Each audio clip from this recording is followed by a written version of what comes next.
Flower नहीं fire है। पुष्पा उर्फ पुष्पकराज, पुष्पा एक वल्ली होती, त्याच्या प्रेमिकेचं नाव श्रीवल्ली। पुष्पाचं शनिपाराशी उदबत्तीचं दुकान होतं।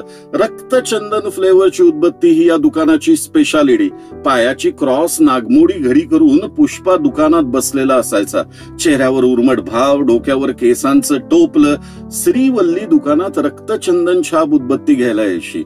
दोघं प्रेमात पडले। पुष्पाला फक्त ट्रक नाही तर टोमॅटो रेड ओमनी चालवता यायची।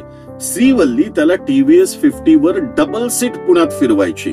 तिच्या मागे पुष्पा तसाच बसायचा, पायांची नागमोडी क्रॉस घडी करून। यथावकाश दोघांचं लग्न झालं। श्रीवल्लीनं केलेली तिखट जाळ फ्लॉवरची भाजी आमच्या पुष्पाला फार आवडायची। दिवसाआड फ्लॉवरची भाजी। व्हायचं तेच झालं।